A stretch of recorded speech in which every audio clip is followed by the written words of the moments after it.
Hello à tous, si tu te retrouves ici, tu es sûrement média buyer en freelance et tu souhaites probablement passer la barre des 3K de chiffre d'affaires stable mensuel. Ça tombe très bien parce que du coup, l'idée de la vidéo, c'est que je puisse te montrer comment, en fait, passer la barre des 3K mensuels en freelance avec une méthode que je me suis enseignée à moi-même, mais également à toutes les personnes que j'accompagne dans mon accompagnement. Tout d'abord, qui suis-je pour pouvoir te parler de ces sujets-là? Je suis Roxane, je suis freelance en media buying depuis plus de 3 ans et dans les ads depuis plus de 5 ans. Parce que pour te resituer un petit peu mon parcours, j'étais donc tout d'abord en CDI, en traffic management, dans une boîte de formation à distance et ensuite dans une boîte qui a plusieurs écoles de commerce en France. Et j'en ai eu marre un jour et je me suis dit pourquoi pas en fait tenter l'activité du freelance. J'avais envie de liberté, etc., de plus dépendre d'un patron. Qu'est-ce que j'ai fait? Bah, du coup, j'ai lancé mon activité de freelance à côté de mon CDI pour déjà voir si le modèle me plaisait, etc. avant de me lancer à 100% et du coup de poser ma démission pour pouvoir vivre du freelance à 100%. Donc ça fait plus de 3 ans que je fais ça. Que tu saches un petit peu aussi en termes de revenus. Sur l'année 2025, j'ai dépassé les 75 000 euros de chiffre d'affaires tout en bossant 4 jours par semaine parce que c'était clairement ce que je cherchais quand j'ai quitté mon CDI. C'était vraiment en fait, d'une part de pouvoir vivre avec des revenus qui sont confortables, mais surtout de travailler moins et d'avoir plus de temps pour moi. Et j'ai pu bosser du coup avec un tas de marques comme Asphalt, Bireduc, Goodvest, etc. avec pas mal d'infopreneurs aussi.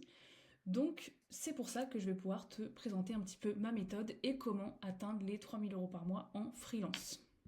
Avant de démarrer la vidéo aussi, je pense que tu le sais très bien, on est en 2026 sur un marché qui est ultra concurrentiel. Il y a de plus en plus de média buyers du coup qui se lancent en freelance parce que les gens ont envie de liberté, etc. Donc ça peut potentiellement te faire peur, mais spoiler alert, il y a aussi beaucoup d'entreprises qui se lancent toutes les années et qui ont besoin de nous pour pouvoir gérer leur campagne publicitaire. C'est parti. L'idée, c'est que je pense, tu le sais très bien, à mon avis, tu galères à trouver des clients et du coup à trouver tes premières missions. Et on va se le dire clairement, c'est pas forcément un hasard. Je connais très bien ces situations, c'est-à-dire d'avoir des missions à 300 euros par mois qui ne reflètent même pas ton niveau réel d'expertise. Tu as un CA qui est certainement instable, tu as peut-être des bons mois, des mauvais mois, etc. Et tu n'arrives pas à te projeter, du coup, avec un CA clair sur les prochains mois à venir dans ton activité. Tu subis aussi des clients qui sont certainement énergivores et qui te traitent comme un simple exécutant. Et tu envoies certainement beaucoup de DM, etc., qui sont probablement ignorés ou tu n'as pas forcément de réponse. Et tu as peut-être aussi des calls qui ne convertissent pas. Et je te rassure, je l'ai vécu aussi, je le connais très très bien, ce sentiment-là, d'avoir des missions qui sont pas chères, avec des clients qui nous prennent toute notre énergie. J'en ai eu, je suis passée par toutes ces erreurs-là aussi, d'envoyer tout un tas de DM avec pas forcément de réponse, des emails aussi où j'avais pas de réponse, etc. Ou alors des réponses de clients qui n'avaient pas forcément le budget ou qui n'étaient pas intéressés. Le CA instable également, c'est des choses que j'ai connues au début de mon activité de freelance avant de pouvoir vraiment avoir un CA stabilisé sur plusieurs mois. Et que tu saches, vraiment, c'est pas forcément un problème de technique, c'est vraiment en fait que tu n'as pas forcément de système mis en place avec une offre qui est claire, avec un positionnement qui est unique et avec une méthode qui te permet surtout de te rendre irrésistible et unique sur un marché où il y a forcément pas mal de monde. Et encore une fois, je le répète, ce n'est rarement un problème de skill et de technique. Je connais beaucoup de média buyers qui sont très très bons techniquement, mais qui galèrent à trouver des clients, etc. Parce qu'en fait, ils n'ont pas les compétences, enfin pas forcément les compétences, mais ils n'ont pas la méthode du coup pour pouvoir avoir des appels récurrents, pour pouvoir signer des missions récurrentes. Parce que pareil, je le rappelle, en media buying, on a quand même de la chance, c'est qu'on tombe souvent sur des missions pour lesquelles on peut du coup avoir du recurring et avoir un revenu qui est stable tous les mois. Si en plus vous faites bien votre travail, etc., que vous apportez quand même des résultats, vous pouvez avoir des clients sur plusieurs mois, voire plusieurs années. Typiquement, moi de mon côté, il y a des clients avec qui je travaille encore aujourd'hui, ça doit faire 1 an et demi ou 2 ans que je suis freelance chez eux. Donc encore une fois, on a un avantage qui est quand même assez énorme, c'est qu'on n'a pas besoin déjà d'avoir beaucoup de clients pour pouvoir vivre convenablement notre activité. En général, déjà 3-4, on peut facilement atteindre 2500, 3000 par mois avec 3 à 4 clients. Et en plus, si on fait bien notre travail, on peut tout à fait les garder pendant un petit moment. C'est pas des missions en one shot. Il y en a des missions en one shot, j'en parlerai pas forcément ici parce que c'est pas le but. Mais en tout cas, de manière générale, l'idée c'est d'aller trouver des clients avec qui vous pouvez travailler sur le long terme, avec lesquels vous allez pouvoir vous projeter, même en termes de sécurité financière sur les mois à venir. Et forcément, il y a forcément quelque chose qui bloque et des croyances qui sabotent complètement votre chiffre d'affaires, mais également votre état d'esprit. Et je te rassure, c'est des choses que j'ai vues chez beaucoup de médias buyers et que j'ai aussi ressenti de mon côté. Typiquement, j'entends très souvent des personnes me dire « mais si je me niche, je me ferme à tout un marché ». En fait, il faut savoir un truc, c'est qu'aujourd'hui, il y a quand même de la concurrence et si vous voulez devenir unique sur un marché unique, eh ben, il va falloir se nicher. Et en fait, se nicher, c'est quoi? C'est juste devenir l'évidence pour une cible précise. Vous allez forcément avoir peut-être moins de prospects, mais ils closent plus vite parce que vous allez du coup devenir une référence et vous allez savoir exactement quoi leur proposer comme solution pour répondre à leurs problèmes. Parce qu'encore une fois, quand on est média buyer, comme n'importe quel prestataire de service, on propose avant tout une solution pour régler un problème. Et ça, je veux vraiment que vous le reteniez et que ça soit très clair pour vous.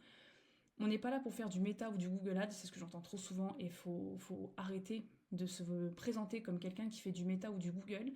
On est des personnes avec une solution qui répond à un problème précis, et l'idée c'est d'aller chercher une cible avec ce problème précis pour leur proposer notre solution. Et vous vous doutez bien, quand on propose une solution précise pour un problème précis, on vend du coup de la valeur et plus forcément du temps contre de l'argent, donc on peut pricer un peu plus cher.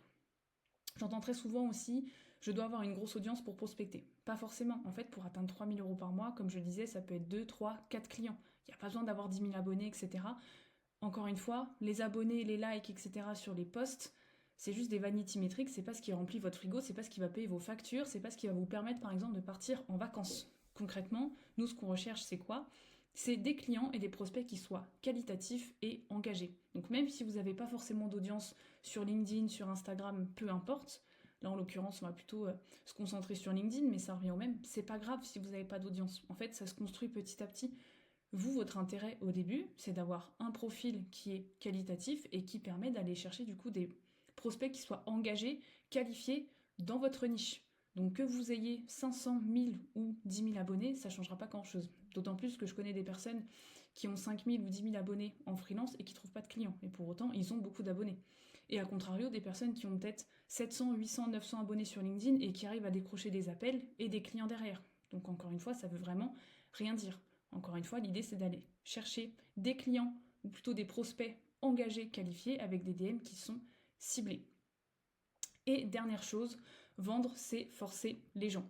Comme je le disais juste avant, en fait, vous êtes là pour proposer une solution à un problème. Donc si ton offre elle résout un vrai problème douloureux pour ta cible, bah c'est ok. Ne pas la proposer justement, c'est ne pas rendre service à ton prospect. Et encore une fois, on est média buyer en freelance. On gère des publicités en ligne qui permettent aux entreprises d'avoir plus de chiffre d'affaires.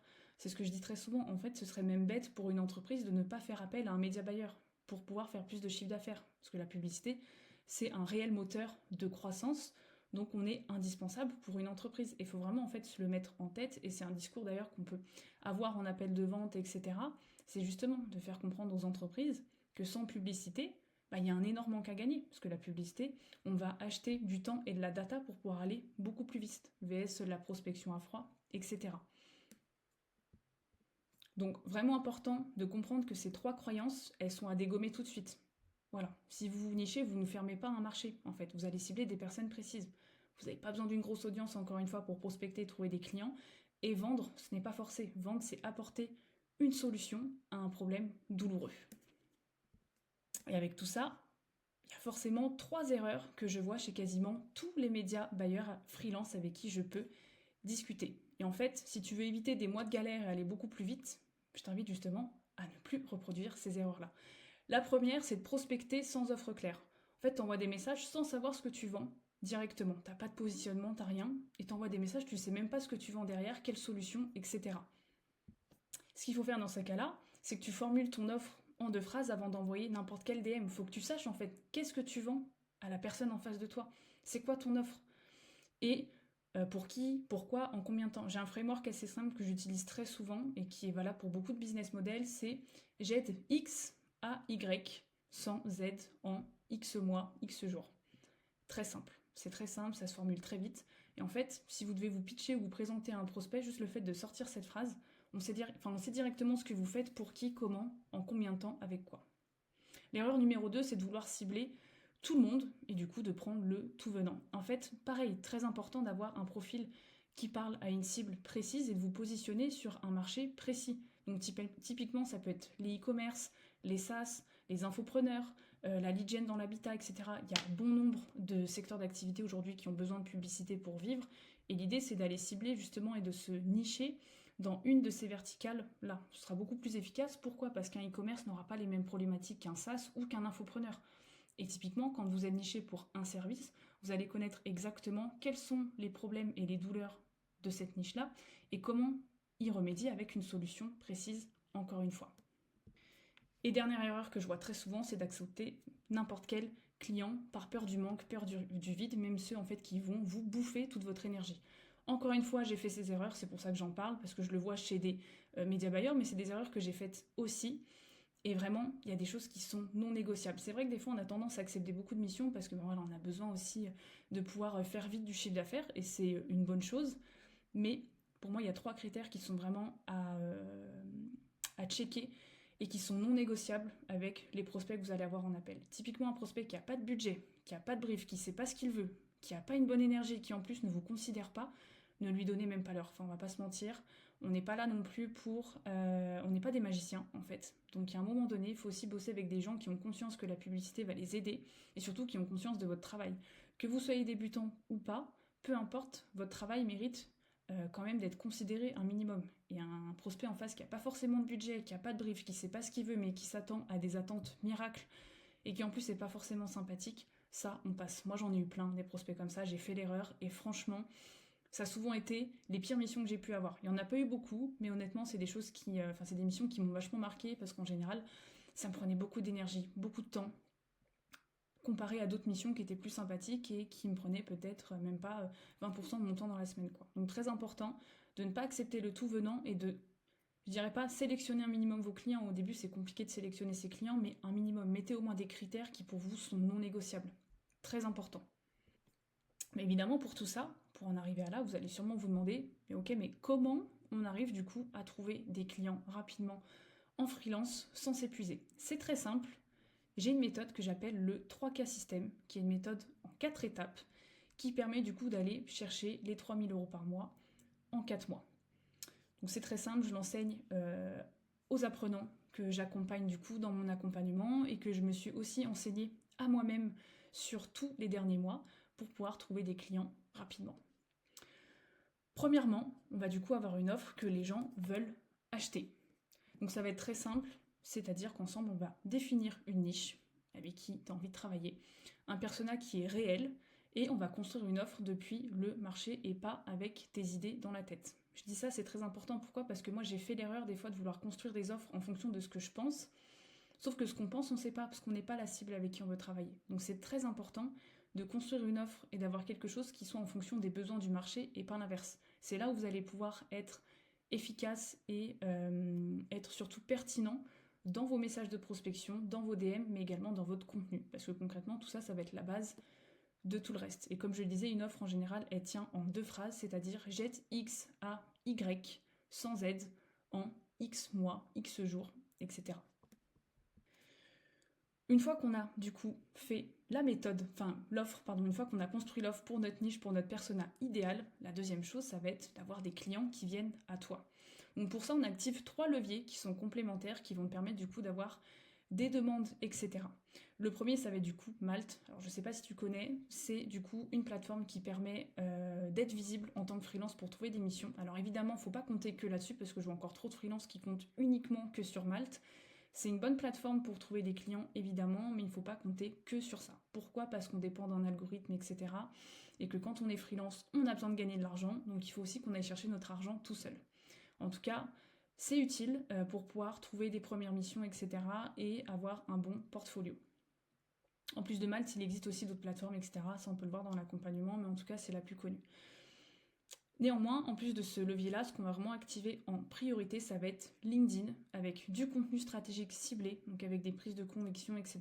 sur votre marché ou autre, pour pouvoir du coup, encore une fois, être unique sur la plateforme, parce qu'il y a beaucoup de monde sur LinkedIn qui publie du contenu, donc l'idée c'est quand même que vous puissiez vous démarquer des concurrents, et également activer le réseau d'agences. Parce qu'en fait, quand on est freelance, pour moi, un conseil que je donne très souvent, quand on veut démarrer et qu'on veut trouver des clients rapidement, donc il y a Malte qui peut être plutôt utile, LinkedIn Là, on va aller du coup s'adresser à notre persona type, etc., envoyer des DM, faire du contenu, pour vraiment être visible du coup sur un réseau social, mais également les agences que vous allez pouvoir prospecter. Pourquoi? Parce que les agences, elles ont très souvent besoin de freelance pour pouvoir avancer et pour pouvoir du coup déléguer des missions clients. Et je trouve que c'est une bonne chose parce que quand on bosse avec des agences, elles ont souvent besoin de nous 1 à 2 journées par semaine. Donc en fait, si vous facturez, donc en général, on facture plutôt au TJM, donc vraiment qu'avec les agences, donc TJM, taux journalier moyen pour ceux qui ne le savent pas. Donc moi, je suis pas forcément pour, mais avec les agences, vous n'avez pas trop le choix en général. Et ce qui est bien, c'est qu'avec une agence, si elles ont besoin de vous ne serait-ce qu'une journée par semaine et que vous avez un TJM de 200-250 € quand vous débutez, des fois plus, faites le calcul. Vous pouvez faire 250 x 4, ça vous fait 1 000 €, ce qui vous fait déjà vos premiers 1 000 € par mois. Donc ça, c'est plutôt une bonne chose et l'idée, c'est qu'on puisse voir en fait comment aller prospecter les agences, comment les démarcher et comment pouvoir trouver des missions qui sont intéressantes avec des agences. Il y a beaucoup d'agences sur le marché français, donc vous avez largement les capacités d'en trouver une avec qui travailler, puisque vous avez de très grosses agences comme des plus petites. Et je trouve qu'en plus, c'est hyper formateur de passer par des agences parce que ça va vous apprendre en fait leur process, etc. et comment du coup travailler correctement en tant que freelance. Et le fait d'activer du coup ces 3 leviers là, ça vous permet d'avoir quand même un flux régulier de prospects qualifiés sans dépendre d'un seul canal. Troisième étape, forcément, ça va être te closer sans te brader. L'idée, c'est qu'on va pouvoir ensemble structurer tes calls de vente, ta posture d'expert et également la gestion des objections fréquentes. Parce qu'encore une fois, moi je suis média buyers depuis quand même plus de 5 ans et depuis plus de 3 ans en freelance, donc des objections en appel de vente, j'en ai eu énormément et pour autant j'ai quand même un taux de closing qui dépasse les 50% en freelance B2B. Donc j'ai quand même appris énormément de choses et j'ai surtout appris à gérer la plupart des objections qui peuvent arriver. Donc l'idée c'est qu'on puisse voir ça ensemble et surtout que tu puisses avoir une vraie structure en fait pour tes calls de vente. Parce que encore une fois, un call de vente ça se prépare. Ce qu'il faut poser comme question, ce que tu dois dire, comment tu t'intéresses à ton prospect et comment tu te mets en valeur.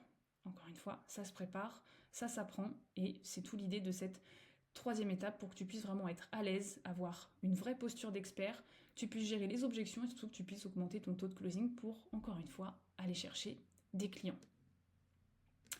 Quatrième étape, et pas des moindres, c'est tes clients restent, payent plus et surtout te recommandent. Pourquoi j'en parle? Tout simplement parce qu'en fait, quelque chose qu'on oublie très souvent, signer des clients et trouver des clients, c'est une chose en freelance. Par contre, les garder sur le long terme, c'en est une autre. Et ce qui est très important en freelance, c'est quand même d'apprendre à garder ses clients et d'augmenter la rétention. Surtout en media buying, comme je le disais, on a quand même la chance de pouvoir du coup travailler longtemps avec nos clients parce qu'ils ont forcément besoin de nous sur plusieurs mois pour gérer leur campagne, etc. Mais pour que ça puisse arriver, faut avoir des process mis en place, des upsells qui peuvent être naturels et surtout mettre en place des stratégies de recommandation. C'est des choses qu'on voit ensemble qui peuvent être vues pendant l'accompagnement. Mais voilà, l'idée c'est vraiment de pouvoir augmenter la LTV, comme vous le connaissez sûrement, mais d'augmenter surtout la rétention client. Un conseil que je peux vous donner, quand vous êtes freelance, très simple, donnez des deadlines clairs, dites ce que vous faites, dites ce que vous allez faire plutôt, faites ce que vous dites et dites aux clients ce que vous avez fait. Très simple. Vous ferez déjà 80% du travail. Parce qu'encore une fois, être un bon freelance, c'est pas forcément être que bon techniquement, c'est aussi savoir gérer la relation client et savoir donner des deadlines, faire son travail dans les temps qui sont impartis, qu'on a donnés, et dire ce qu'on fait surtout en termes de tâches de travail. Très très important. Les clients ont besoin de transparence, etc. Ça, c'est des choses qu'il faut s'inculquer très vite et qu'encore trop peu de freelances prennent assez au sérieux. Donc ça, c'est des choses qu'on pourra voir ensemble. Ce que je te conseille, en tout cas, en termes de 5 actions pour décrocher tes premiers appels et pouvoir du coup aller chercher, pourquoi pas, ton premier client dans les 30 prochains jours, c'est de mettre en place ces 5 actions dès cette semaine. Ça va pouvoir du coup te permettre d'aller générer tes premiers appels qualifiés et donc pourquoi pas trouver ton premier client comme je te le disais. Première chose que tu vas pouvoir faire, c'est définir ta niche, donc un secteur, un type de client, un problème précis. Comme ça, tu as une direction claire sur avec qui tu pourrais potentiellement travailler. Deuxièmement, faire 10 entretiens de découverte auprès de ta cible pour comprendre les vraies douleurs du marché et comme je le disais, pourquoi pas après créer une offre qui soit du coup dédiée. En troisième, du coup, optimiser ton profil LinkedIn pour ta niche pour que quand tu vas démarcher ta niche, tu aies un profil qui parle directement à ta cible parce que spoiler alerte, quand vous ajoutez des gens sur LinkedIn, potentiellement, s'ils ne savent pas qui vous êtes, ils vont venir voir sur votre profil. Si vous avez un profil qui n'est pas optimisé, on ne sait pas ce que vous faites, les gens ne vous accepteront pas. Donc très très important d'avoir un profil LinkedIn optimisé. Quatrièmement, construis ton offre du coup depuis ce que tu as entendu sur le terrain avec une offre formulée avec les mots de tes clients. Donc normalement, si tu fais bien les 10 entretiens auprès de ta cible, tu devrais pouvoir du coup construire une offre qui est dédiée à cette cible-là et qui puisse du coup leur apporter une vraie solution. Et en cinquième, une fois que tu as fait tout ça, tous les jours, envoyer des messages ciblés à ta niche pour aller décrocher tes premiers échanges, tes premiers appels R1 avec des prospects qui sont qualifiés pour pouvoir leur proposer ton offre. Voilà, donc je te mets au défi de faire ça pendant la semaine qui suit pour pouvoir vraiment définir ta niche, aller faire 10 entretiens découvertes avec ta niche, optimiser ton profil, construire ton offre et envoyer des messages ciblés. Comme tu peux le voir, ça prend pas non plus énormément de temps, mais c'est du temps qui est essentiel pour pouvoir construire une activité de freelance qui soit stable et rentable sur le long terme.